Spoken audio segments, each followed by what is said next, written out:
The test is in 4 parts. Part 1, Part 2, Part 3, and Part 4. Now look at Part 1. Part 1. You will listen to an interview with Mr. Sargent and a customer care officer of a vacuum cleaning company. First, you have some time to look at questions 1 to 5.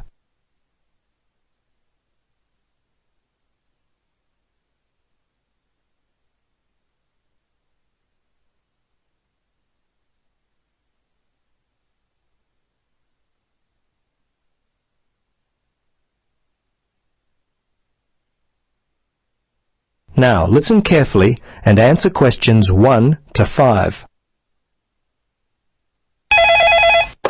Hello. Yes, hello. It's Tom Burlinson calling from Clean It Vacuum Cleaners. Mr. Sargent, is it? Yes. I understand you recently purchased a vacuum from us. Is that correct? Yes, that's right. Well, this is simply a call to find out if you've been happy with your purchase. Our company prides itself on its after-sales service. Just because you've bought from us doesn't mean you're no longer important to us. Could you spare a few moments to answer some questions? Sure. How long will this take? Well, not long at all, Mr. Sargent. Usually only about 3 or 4 minutes. Okay. What would you like to know? Okay, great. I'll just go through the survey form and if you'll just bear with me, this shouldn't take long at all. Okay, first question. Which model did you purchase and when? Yes, it was the super cleaner. We bought it about 2 weeks ago. Let's see, it was a Monday, I think, because my wife's birthday was on the Sunday, 24th. That would make it the 25th. Yes, August the 25th. Okay. Now, do you remember the name of the salesperson? Was he worth remembering? Yes, his name was Jim. My wife and I were very impressed with him. He was a great source of information, very helpful. Great. I'll make sure that your kind words about Jim are passed on to him. Okay, now let's see. Yes. Have you purchased any other products from us this year? Oh, let's see. Of course, we bought the super cleaner. I think that's all. Well, we bought some vacuum bags with it as well. I think Daisy bought some carpet cleaner from your store back in February. That's about all, I think. I have to ask my wife about that one. She's not here at the moment. No, that's okay. Your answer will do fine. We don't have to be too picky. Okay, so how much money would you say you've spent, all told, in the store? Just an approximate amount will do fine. Wow, that's a difficult question. I don't really know. The vacuum was £150. The other stuff, I'd say around £15, I suppose. The total was around £165. But I couldn't be totally sure. It may be a bit more than that. That's fine. That's fine. Now, the next thing on my list is how would you rate the quality of the products you purchased? Good, actually. Very good. So far, we've not had any problems with the products from Clean It. Service and value have been very good. So I guess you have a loyal customer. Oh, wonderful. I'm really pleased that your experience with our company has been a positive one. Tell me, do you purchase any other items of cleaning equipment? If so, from whom? I'm very fussy about the interior of my car, you know. The seats and carpets, I found a product from Easy Clean which works well on the carpets, and an air freshener from Mr. Tidy that really smells good. Apart from that, I couldn't say for sure. I think my wife buys floor cleaner from Johnson Brothers. Before you listen to the rest of the conversation, you have some time to look at questions 6 to 10.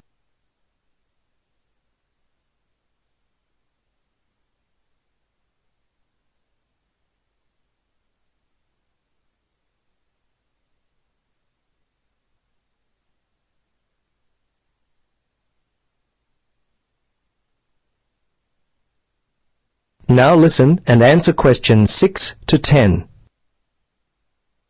Well, we've just introduced a new line of car fresheners. You might like to stop by. We'll offer you a 20% discount. Okay, we're almost to the end of the questions. Now, I know you were happy with Jim, but overall, how would you rate the quality of our service? Fine. I thought it was good. The lady in accounts was a little unfriendly, but overall I would say the service was quite good, actually. Jim made all the difference, and you certainly seem to be a very nice person. Oh, thanks, Mr. Sargent. Please, Tom, call me Terry. Oh, okay, Terry. Very good. Second last question. We're thinking of expanding our trading hours. When are the best times, the most convenient for you to shop? Oh, I'm not a shopper. I mostly leave it all up to my wife. She works full time. Let's see. For me, I guess I'd have to say Sundays between 1 and 3, and I'm not working on Thursdays now, so if I had to, I guess Thursdays between, say, 11 and 12 noon. Okay. Last question, Mr. Sergeant. Terry, do you have any other suggestions for us? Anything at all? Well, come to think of it now, there was one thing. Turn up the air conditioner. I seem to remember sweltering in there, and it was unpleasant and hot. Also, and this is just me, I always like to have some music playing, quietly in the background. It just makes the place seem friendlier, more professional. Well, I'll certainly mention that to management. Well, that's it. Thanks so much for your time, Terry. If there is anything we can do in the future to help you, don't hesitate to call us. Okay, bye now. Yes, bye-bye, and thanks again.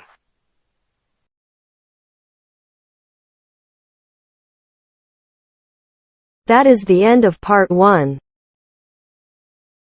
You now have half a minute to check your answers.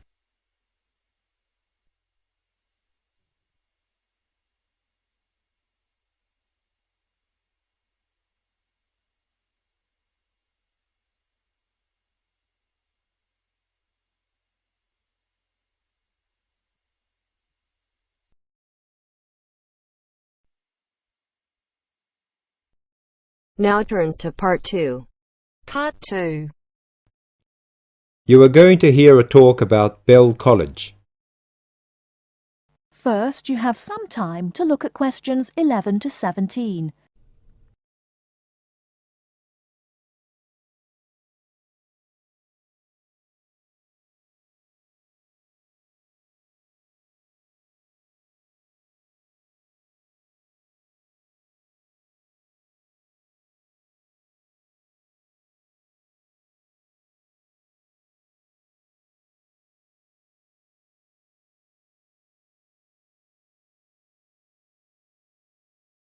Now, listen carefully and answer questions 11 to 17. Welcome to Bell College. The aims of the college is to foster the growth of international understanding through the provision of a high-standard educational course. Second, the college is based in a residential setting for adult students from abroad. And last is to make a positive contribution to the development of teaching English as a foreign language. Bell College is one of a group of schools run by the Bell Educational Trust, a non-profit-making educational foundation. The college offers an attractive environment for study and leisure for students aged 18 or over. 160 students live in comfortable single and twin study bedrooms on the campus, and a further 70 or 80 with carefully selected local families.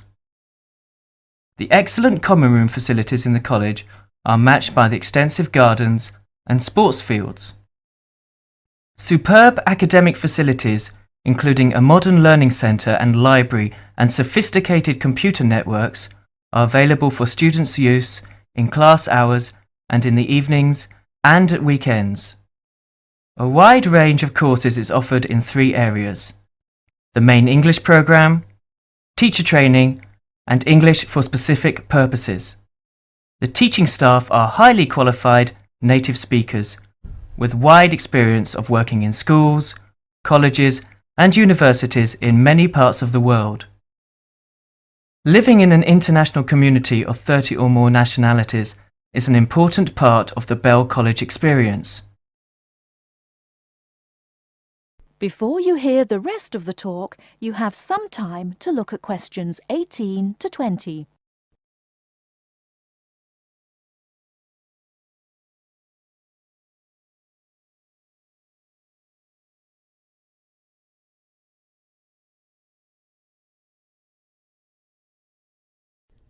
Now listen and answer questions 18 to 20.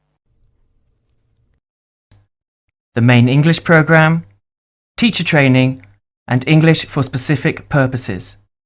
The teaching staff are highly qualified native speakers with wide experience of working in schools, colleges, and universities in many parts of the world. Living in an international community of 30 or more nationalities is an important part of the Bell College experience. Great stress is laid on pastoral care, and the college has its own medical centre. A busy and interesting programme of sporting, cultural and social activities is provided in the evenings and at weekends, with excursions to many parts of Britain.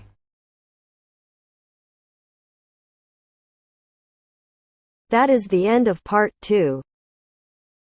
You now have half a minute to check your answers.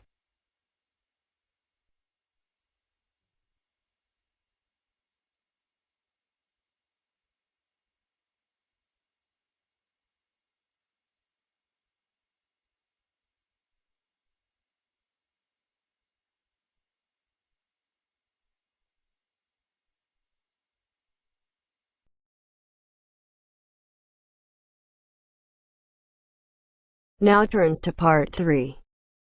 Part 3. You will hear a tutor and some students discussing choosing courses at a college. First, you have some time to look at questions 21 to 24.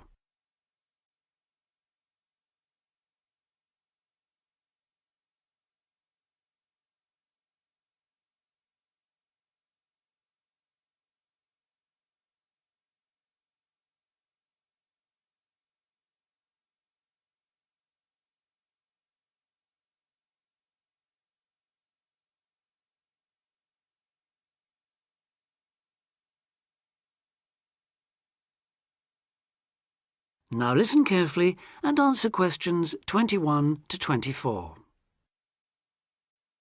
As you know, this week you choose your modules for the first year of study. So this introductory meeting is aimed at helping you make informed choices. I think the best way to do this is on a question and answer basis. So who'd like to start? Pat? Yes. There's something I've been wondering about. Will my choice affect my career opportunities? Well, for most students, the choice of Level 1 modules won't be crucial in terms of a later career. In fact, many graduate-level jobs will accept graduates from a range of degree courses. Employers will often be at least as interested in how well a student has performed academically and how the whole experience of university has developed the student as a person, as in the detail of the course options chosen. Selecting modules that will interest you and in which you think you will be particularly successful is therefore also likely to make good sense in career terms. On certain degree courses, though, module choice can be important. This applies mainly to vocational courses, where the degree confers an accredited professional training as well as university education. Usually the modules students are required to take will include all those needed to meet those professional requirements. Your academic department, in this case Chemical and Process Engineering, and the university's career service will be able to advise you, and will be pleased to help you sort out anything you're not certain about. Right. Before you hear the rest of the discussion, you have some time to look at questions 25 to 30.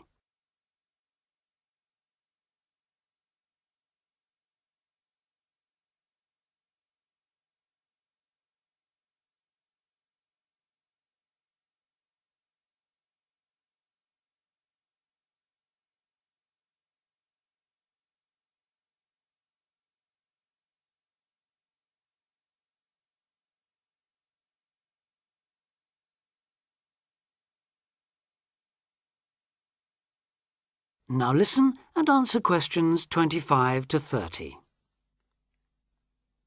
I'd like to ask a few things about the Applied Chemical Engineering module. Fine. What would you like to know?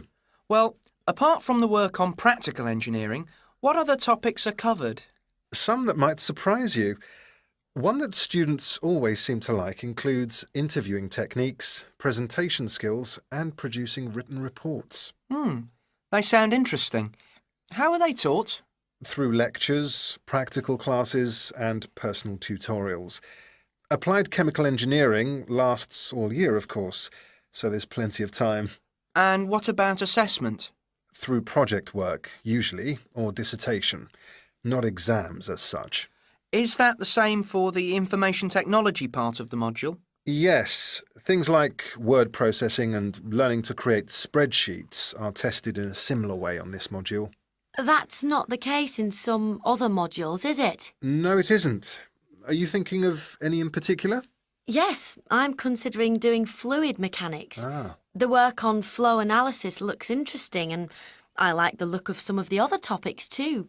So, how is that module tested? That's one of those which still uses written exams.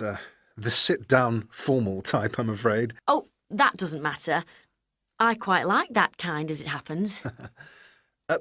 Pat, you've got a question. Yes. I was wondering about Science 1 in chemical engineering. How is that organised? It's a bit different from other modules, isn't it? Yes, it aims to give the necessary basis of physics and biology for those students who haven't studied the relevant subjects at A-level or equivalent.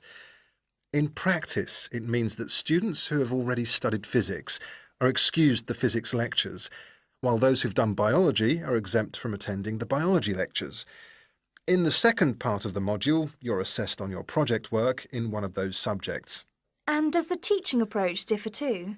Yes, particularly in one respect. You're encouraged to learn by working out the solutions to problems for yourself. I like the sound of that. OK. Anything else? Yes, I believe it's possible to do a modern language as part of the course. Can you tell me a bit about the Spanish 1A module? Certainly. The main emphasis in 1A is on understanding and speaking, but students also learn to carry out some straightforward reading and writing tasks. Basic aspects of grammar are also introduced and practiced. The module comprises 36 hours of class contact, mainly in tutorial groups of 16 to 20, and students are expected to do approximately 64 hours of private study. It sounds interesting. I did some Spanish at the Cervantes Institute last year. Passed an exam, in fact. I'm afraid that means you can't do 1A. Oh. The regulations say this module may not be taken by students with a qualification in Spanish, though you could do 1B. That is the end of part 3. You now have half a minute to check your answers.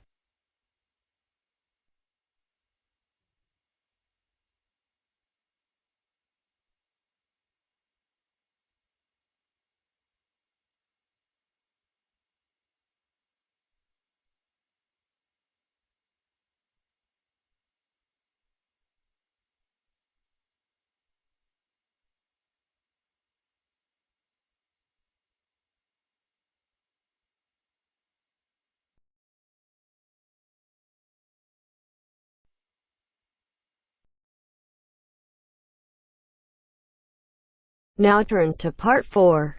Part 4. You will hear a lecture about customer psychology.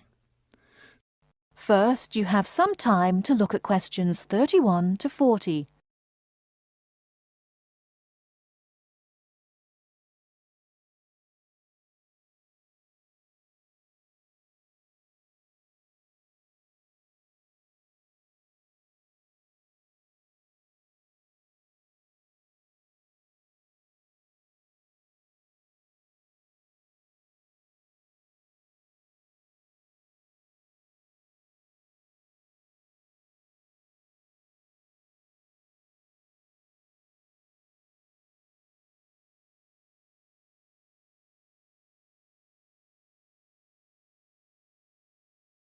Now listen carefully and answer questions 31 to 40.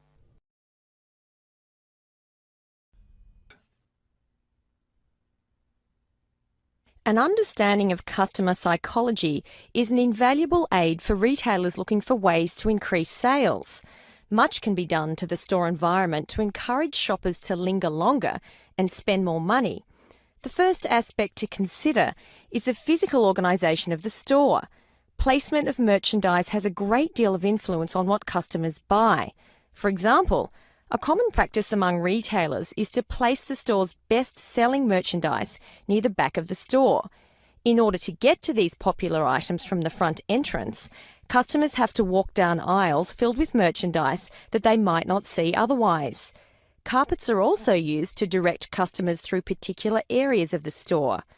Retailers choose carpets not only for their decorative or comfort value, but also because lines or other types of patterns in the carpets can subtly guide shoppers in certain directions.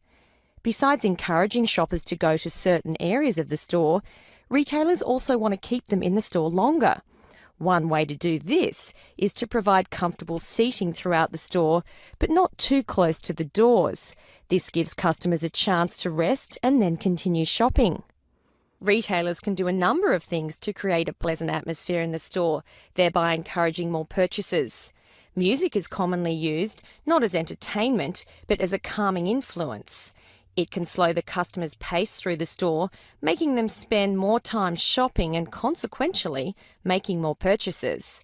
Scents are also used in various ways. Everyone has had the experience of being drawn into a bakery by the smell of fresh bread. Experiments have been done with other types of scents as well. For example, the scent of vanilla has been used to increase sales in clothing stores. Use of colour is another important aspect of store environment. Certain colours can affect behaviour as well as mood. Light purple, for example, has been found to have an interesting effect on customer behaviour. People shopping in an environment where light purple is the predominating colour seem to spend money more than shoppers in other environments. Orange is a colour that's often used in fast food restaurants.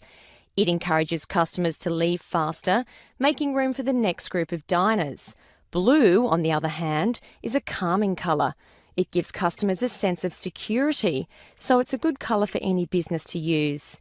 In addition to using colour to create mood and affect customer behaviour, colour can also be used to attract certain kinds of customers to a business.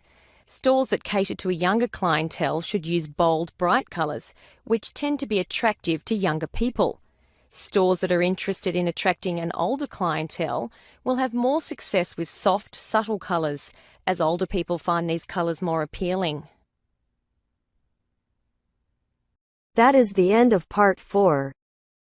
You now have half a minute to check your answers.